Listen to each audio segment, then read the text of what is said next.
It looked like some good work on both sides of the football. What did you think of the practice overall, your impressions? Yeah, overall, I thought we had really good work. All three phases. Guys were competitive, two really competitive teams, physical teams. Really appreciate the way that Dan had his group to work. We worked in a pro-style manner. Everybody was able to work well, stay up, got good work in on all three phases. So excited, really pleased with this team being able to go against a really great Lions team. Their offensive unit, they have a ton of speed, ton of playmakers over there. They made a lot of plays, challenged us defensively, and also on the other side of the ball, really great defensive unit, making plays. So I think our guys got really a lot of great work out of it, beneficial work, things that we can learn from and grow from. And it's the reason why you do joint practice, right, to get the type of reps that we got today. So very, very pleased with the outcome. Hi, this is Aaron Wilson. I'm in Allen Park, Michigan, home of the Detroit Lions training facility. They had a joint practice today with the Texans, and defending AFC South champions had their moments against one of the better football teams in the NFL. I would say overall, more of a glass half full type of day for the Texans, and that's because they made progress as an offensive line. There was a slow start, yes, and they had some trouble with incompletions and pressures, but I thought C.J. Stroud settled down, and so did the offensive line. And after the practice, there was a lot of praise, and I think deservedly so, for Titus Howard for his work at right tackle against Aiden Hutchinson. There was a time when Hutchinson tried to do a spin move, and Titus shoved him in the back, and there was a kind of a cleanup from Ed Ingram, so a good tandem there. Two physical guys, roll up your sleeves type of players in Titus Howard and Ed Ingram, and maybe that will wind up being the right side. The way Titus is playing at right tackle, I don't know if they want to make a shift. I've gone back and forth with this. I've thought about it a couple of different ways on the Cam Robinson versus Arion Ursary. And here's the thinking. Ursary is the present and the future. Ursary is a natural left tackle.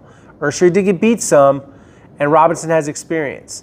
They can talk themselves into playing Robinson when he's healthy and he's working his way back. He's kind of getting closer to full health, in my opinion, in terms of his mobility. Or you could just go with what you got. And so it wouldn't shock me, but please remember this, would not surprise me if the offensive line winds up being Arion Ursary, the left tackle, the former Big Ten Conference Offensive Lineman of the Year, left guard, Laken Tomlinson, center, Jake Andrews. You can pencil both of those in as locks, Tomlinson and Andrews. And then you had a real lead for Ed Ingram ahead of Juice Scruggs at right guard. Obviously, Titus Howard would start at right guard if you're having Ursary play right tackle, if you do that line shuffle. But the way Titus is playing, he's got a lot of praise from Nico Collins and from C.J. Stroud, and I thought that he did a good job. He anchored, he was tough, and Hutchinson did not dominate him.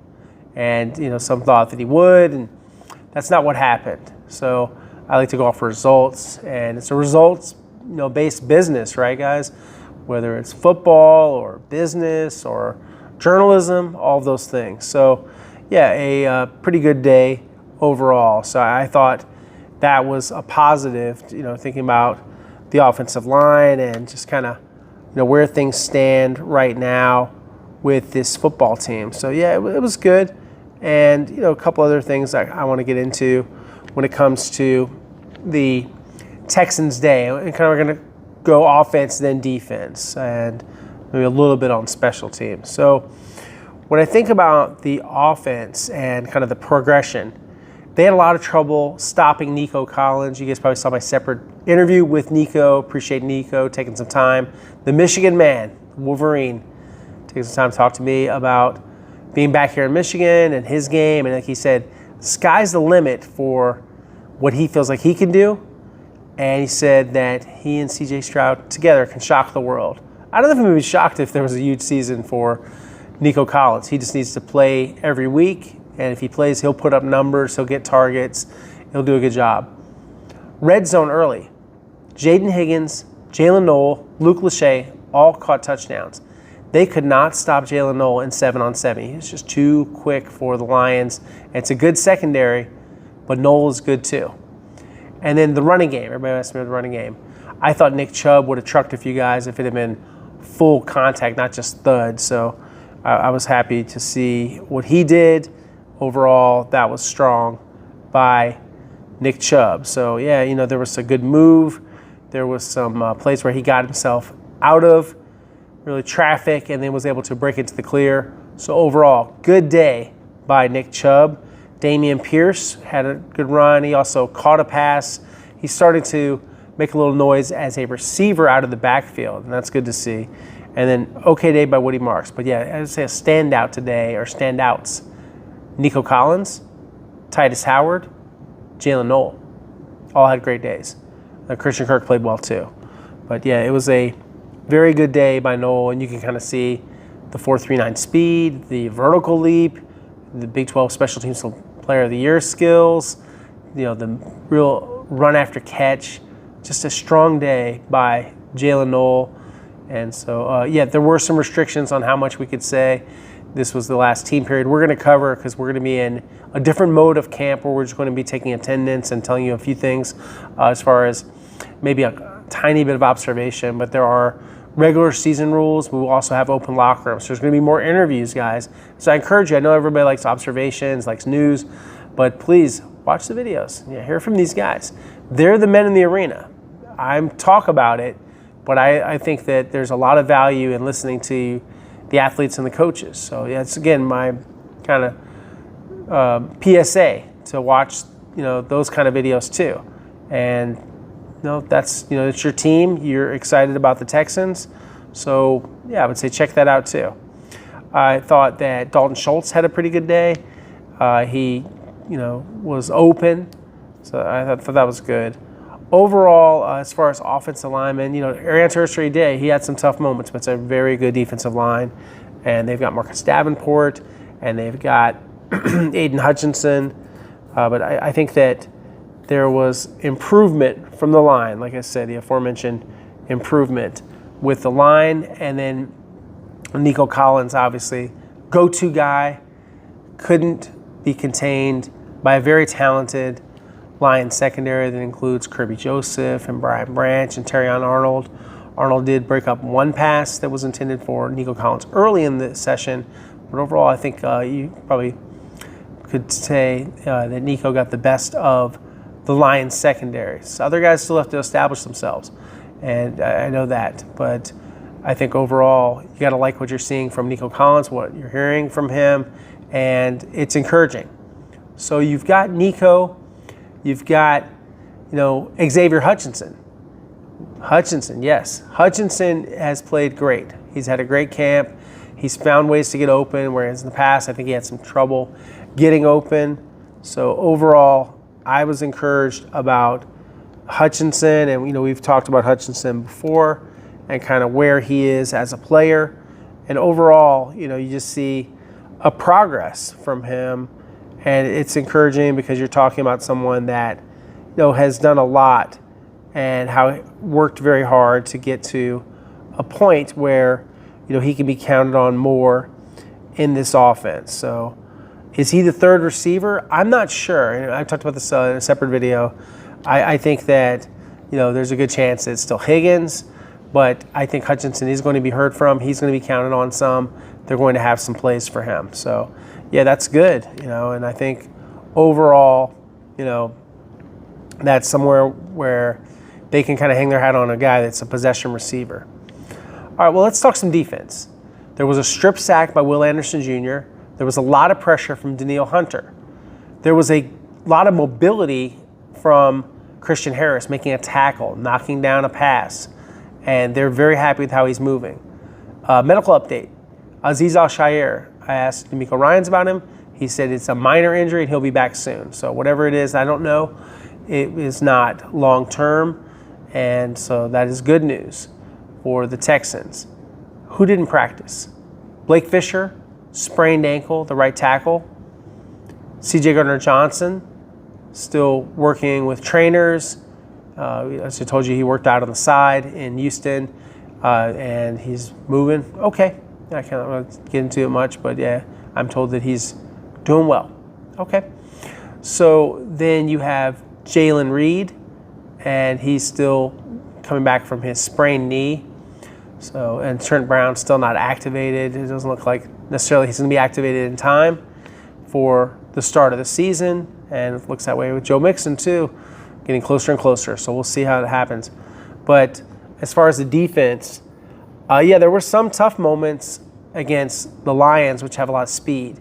So Jamison Williams got behind Derek Stingley Jr. I thought there were also some good moments for Derek Stingley Jr. against Amon-Ra St. Brown, one of the best route runners in the NFL, bar none. But yeah, there was some speed issues as far as how fast Jamison Williams is. And, he's never been the best guy off the field in terms of consistency, and he's had issues off the field as far as legal and personal and judgment decisions. But man, he's fast. He's very talented. So that was good. And there was a good play by Kalen Bullock. So after there was a touchdown to Amon-Ra St. Brown, and we're talking about red zone work, Kalen Bullock steps in front of a Jared Goff no-look pass, try to get too cute with it, and he picks him off. And Amon-Ra St. Brown tried to pick him up, kind of like little bro him, or big bro him rather. But yeah, Kalen Bullock is a big bro and a good player and a mentor to a lot of players, including Jalen Smith, his former USC teammate. So they picked on Jalen Smith a little bit. There were some moments where they were going after Jalen, but I think he always responds. He always bounces back. He is a really, really resilient guy, definition of a short memory. So that was good. And, just overall, like I said, some of the standouts with Noel, with Collins, and I thought CJ had a good day too. So interesting type of situation. And of course, Stroud found Hutchinson. That was a long gain to Hutchinson. That was good. He just keeps getting better. And like I said, I can't really underscore it enough that he's doing a good job, and they're getting a good picture out of this. As far as like who, it's very subjective to say who won the practice. I think that, it was really close. There was a back and forth between the two teams, and it was very evenly matched. So good things happened out there for the Texans, and I think they got quality work, and they also avoided injuries. And that's really important because these practices can be a risk. But they took good care of each other. They didn't get on the ground, and that's one thing that you always want to see is guys take care of each other. You don't want to have new injuries. We're very close to the season, and sometimes I think, well, if I was in charge, I'm not, but just if I was running a team, would I want a lot of my starters doing much of anything? You got to get ready for the season somehow, but you also got to protect guys. So there's like the load management, the GPS data, the catapult data, all of those things. So as far as like DeMeco Ryans and some of his reactions to what he saw, he thought the backs were physical. He thought they ran hard. He thought the tackles did a good job on the edge as far as handling pressure, picking up blitzes. They did have some issues with the speed of Jahmyr Gibbs. So does everybody. Jahmyr Gibbs is one of the fastest running backs in the NFL. So really outstanding runner. And overall, just a good day. Like I said, he's happy with Christian Harris and thought he did a nice job. And he's excited about Nico Collins. He goes up to him and said, "What's up, playmaker? You're a big-time playmaker." He tells him, "Walk that way." I like that. Act as if. Act as if you're an all-pro. Act as if you're a 6-time Pro Bowl wide receiver. And, that's one guy that I would buy stock in, Nico Collins. So they were happy about Titus Howard. They were, pretty excited about that. They're seeing continued growth from Jalen Noel. And you probably saw the praise from Dan Campbell, the Lions' outstanding coach, former Texas A&M Aggie, what he thought of the Texans. He thinks they're going to be a juggernaut. That's strong words from him. And the praise, premier playmaker, Nico Collins. So a valid opinion because this is Dan Campbell, and I don't think he's just blowing smoke. I think he means it. He's not a phony. He wouldn't praise someone if he didn't think they deserved it. So a couple things there. And then just kind of going over a little bit, CJ, the chemistry that they're building with Jalen Noel, the polish he's seeing from Ariante Ursary, and a physical offensive line, like in that physicality, like those guys, the toughness, and, on Titus, and I kind of end it with this. He says his presence is felt at tackle, doing a really good job being firm in protection, using his length.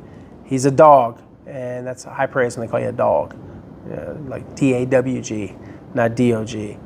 And he said that Titus told him he wants to be a Pro Bowler. That's a great goal, and we'll see if Titus can get that. So, yeah, looking at kind of the what's next of the Texans. So tomorrow, Friday, is a day off, but obviously they'll have meetings, they'll have walkthroughs, that sort of stuff. And then a big writing day for me, and I'll have some videos and stuff. I'll probably go back to Ford Field, probably earlier in the day this time. Hopefully not there at night. Did have a few panhandlers ask me for some spare change. Sorry, I don't carry cash. But yeah, felt safe. Yeah, everything was all good. And I'm enjoying myself so far here in Detroit, Motown. It's been good so far. So yeah, it was one of those things where, yeah, I'm so far just kind of settling in, and it's just like the team, the players. They adjust when they're on the road. So media, same thing, because you got to be able to cover something wherever you go. You got to be able to do your stories. I want to talk a little bit about Jimmy Ward, and I'm going to go over some of my notes that I took on this situation because I think it's important. And so I'm going to pull up my laptop here, guys. So just want to make sure that I have all of my P's and Q's on Jimmy Ward. So as you guys saw, as I reported last night, Jimmy Ward is facing a civil lawsuit. He's being accused by his mother of his son, so his baby's mother, accused of sexual assault and accused him of using drugs, including methamphetamine, and accusing him of forcing her to perform a sexual act. I was told by attorney Stephen Jackson, exclusively told me, that this is the same lawsuit. All right, guys, I'm talking about Texans veteran safety Jimmy Ward, and he is facing a civil lawsuit in Harris County. Here's what I was told. Here's what I know. So Jimmy, who is not practicing because of the foot surgery, and he's on the physical and able to perform list, and he will not be ready for the start of the season. He is facing a very serious accusation from the mother of his son. He, of course, has a third-degree felony charge he was arrested for in June, right after the Texans minicamp that he did not participate in. And that third-degree case is going to the grand jury. According to his attorney, Stephen Jackson, he told me exclusively that the case he expects it to be no billed, meaning dismissed. So we'll see if that, obviously what happens in court, because that's very unpredictable, and there's two sides to every story. But so this is what's getting the headlines now. He is facing a civil lawsuit, and he's being sued for asking for $20 million, $20 million. And Tony Busby is the plaintiff's attorney. The complainant is his son's mother. And so at one point they were engaged. They are not engaged. So it's been incorrectly reported by some that it's his fiancée. That is not the case. So they have been engaged before. They are not married. They've never been married. There was a previous case in Montgomery County where this case was filed, originally this lawsuit, and it was dismissed. And I'm told that the complainant, that she had to pay legal fees for Jimmy Ward. So we'll see. But here's the accusations. And, I'm not going to get into every single detail. It's a little bit raw.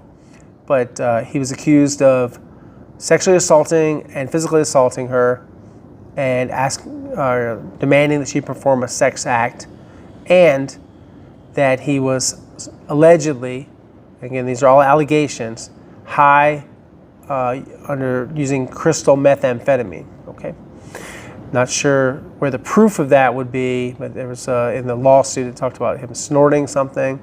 So we'll see what happened with that. So being sued for the damages, and they say adultery, violent and felonious and egregious behavior. And so Steve Jackson, the lawyer, says that they're aware of the civil lawsuit. It's the same civil lawsuit, and they intend to focus on the criminal allegations, the upcoming grand jury, and they hope to have the matter dismissed. So now, from D'Amico Ryan, some reaction. He says, there's a lot of allegations, things with Jimmy Ward. He said, we don't know the true story of all those, and he'd hate to jump to rush to judgment in any situation with Jimmy. They're going to let the situation play itself out, so he's going to remain on the team at this point, according to Nico Collins. Let whatever has to happen in the court system, let that play out. So he thinks it's unfair to rush to judgment. Allegations, stories come out on the players. Everybody's quick to jump on the negative side. Let's allow it play out. So obviously they've heard his side of things, and they want to let him have his time in court. So I think that's the right and just thing. Let it play out and see what happens with Jimmy Ward, and we'll keep tabs on that, obviously. But he's not prepared to play anyway. So it's just, as far as I still think he could face an NFL suspension, even if he was vindicated in court. I just don't see him playing. But anyway, we're going to mostly talk about football, but occasionally I think there's something important enough off the field that I want to give you guys an update and let you know what I'm hearing. So yeah, that's what I'm hearing on Jimmy Ward from Steve Jackson, his lawyer, and Tony Busby obviously has made his, filing, and he's of course the attorney that had some success in terms of civil lawsuits with the sexual misconduct that was alleged against Deshaun Watson, and he has also sued Diddy. His lawsuit against Jay-Z did not pan out, but he's a very accomplished lawyer, and he's filed the lawsuit. So we'll see what happens, guys. Lawsuits are lawsuits. They're not criminal court. So it's a very different and important distinction between civil and criminal. And you guys, thanks so much. We're going to have more content.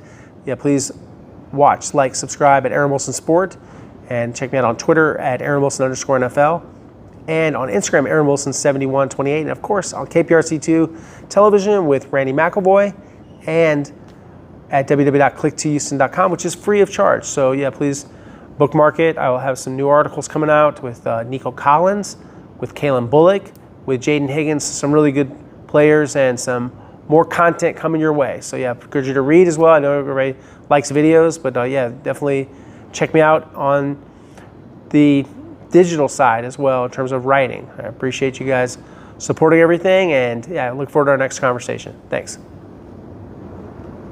We have a really good relationship. He's very to himself, very quiet, but he talks to me about a lot. I talk to him about a lot. I think we're really on the same page all the time. There's only a couple times throughout the day where we probably don't be on the same page, and those are just because we haven't run those plays before. But usually the stuff that we do, we're always on the same page. I know you're busy out there. Did you have a feel for the job that Titus was doing against Aiden Hutchinson? I mean, obviously he's one of the elites, and it looked like Titus really got after that match. Yeah, I think Titus, his presence felt at tackle. He's doing a really good job being firm in protection, using his hands, using his legs. I think he's done a great job. He also want to let you know about it too, which I think is cool. He's a dog, man, so I'm really happy for that guy. Really proud of him. He wants to have a great year. He told me he wants to do a Bobo this year. He has a lot of expectations for himself, and he's answering it. He practices with guys like him, Danilo, and Will every day. I think he's a good guy. Hey guys, I'm in Allen Park, Michigan, home of the Detroit Lions training facility where the Texans just had a good joint practice. I'm joined by WDIV Sports Director Hobie Artigue. Hobie, what were some of your impressions? My biggest takeaway, two teams that just wanted to get down to business and get some good work in. Very little fighting, very few scuffles, just two teams that want to make each other better to make another playoff run this year. Yeah, absolutely. Foley Fadakasi and Christian Mahogany probably not going to be in each other's Christmas card list, but they didn't throw any punches, and that's what counts. D'Amico Ryans and Dan Campbell, both former players, they want to establish this tough brand of football. I think they both had similar turnarounds. When you see these two teams, you see some parallels. I really do, because you mentioned it, two coaches who played in the NFL who both want to do it the right way. And I think whenever you're an NFL player, there's a different mentality when you know that your coach played this game. He's been in your shoes. And on the other side of that, they know which buttons to push at the right time and how these things should go. And I think that was very reflective in this Thursday practice. No 5-interception burger today for Jared Goff. I saw one pick where Kalen Bullock got him on a no-look pass. He got a little too cute with that one. But otherwise, I thought before that play, though, it was a touchdown pass that Jared Goff yes, had. he did. I thought both quarterbacks had some good moments. C.J. Stroud in particular, peppering throws to Nico Collins, the Michigan man, who we got a chance to have a good conversation with. What did you think of Nico and C.J., the connection? I mean, that was the go-to guy. Whenever C.J. Stroud was in trouble today, a lot of it, too, was the quick pass game for number 7. But anytime he got into trouble, he would either scramble it upfield or he was looking for number 12. And last week, the Dolphins were here for joint practices, and that Lions starting defense held them in check. The starting offense in red zone drills did not find the end zone. A little bit different story today because the Texans were able to move the ball against them. But my biggest takeaway from the Texans offense, you have to find somebody other than number 12 to throw to if you are C.J. Stroud. Absolutely. They got to establish a Jaden Higgins, a Jalen Noel, a Christian Kirk, and a Dalton Schultz. Another thing is the offensive line. You may have heard people don't think as highly of the Texans offensive line. They've been in flux. They've made a lot of changes.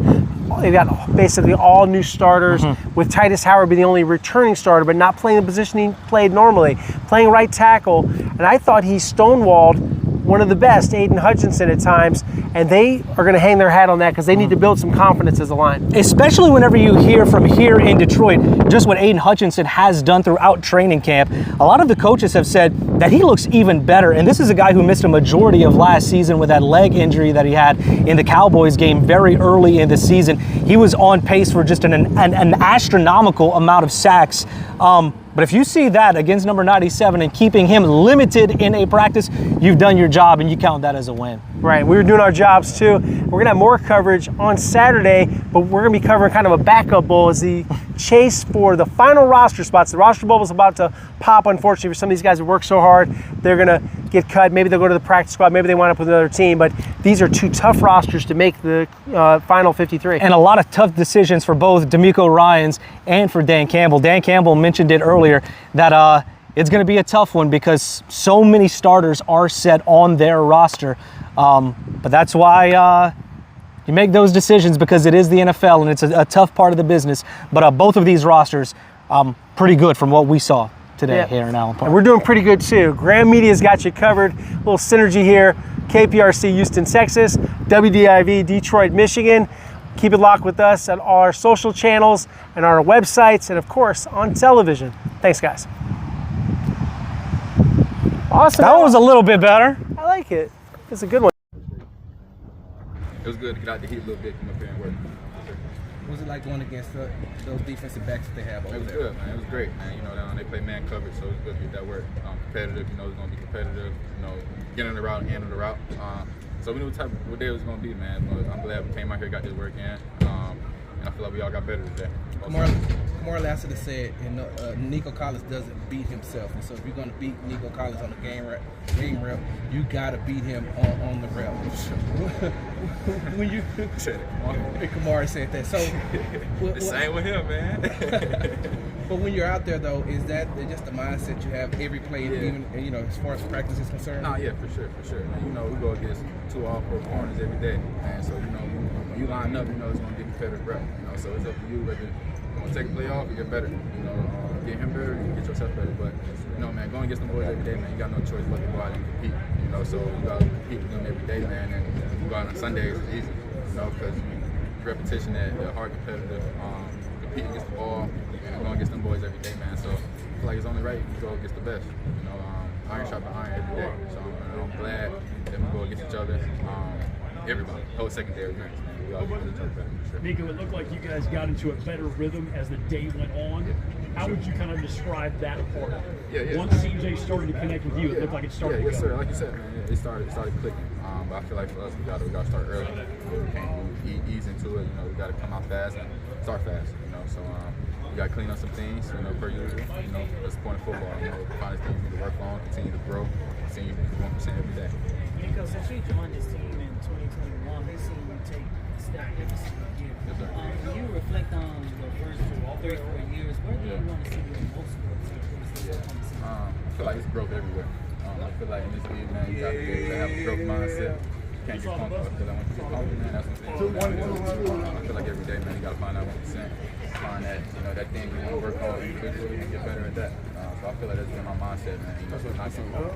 We always want to room for improvement, man, and continue to grow on my game. I'm trying to be the best at what I do, and you know, this game don't last for long. You know, so we want to go out there, you know, just saying what if. I wish I would have did this, but it's good. Take advantage of the opportunity. This offense where you guys hoped it would be towards the back end of training camp? One more time. Is this offense where you guys hoped it would be towards the back end of training camp? Yeah, for sure. You know, it's still, like I said, it's still room for growth. It's still room for improvement, man. Just clean up the little things, small details, you know, that we know we should click on. You know, but that's the point of camp. That's the point of going against, you know, different schemes, you know, just to see, you know, things we can work on. You know, so we're gonna watch this film, attack the details, and continue to grow.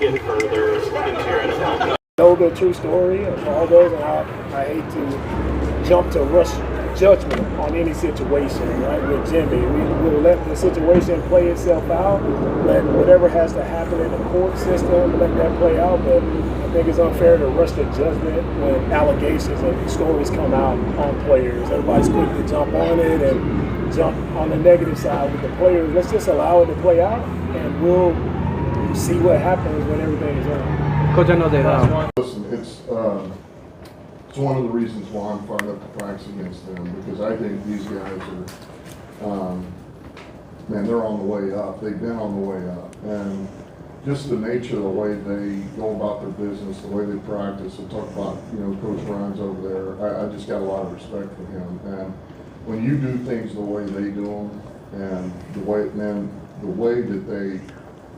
Some days they go out, they run, they hit, they finish. You're going to be in every game. You're going to have a chance in every game. And they're a young, talented roster. They're guys that love ball. I mean, those guys over there, Brad and I like a lot of those guys too now. You know, and it's like, oh, okay, I can see that. So we're excited to see them today. But and it's a promising young roster that does it right. Good coaching and quarterbacks. You know. Good player, and he's only going to get better and better. They got weapons, so you know they're going to be I think they're going to be a juggernaut for years to come. Is what I think.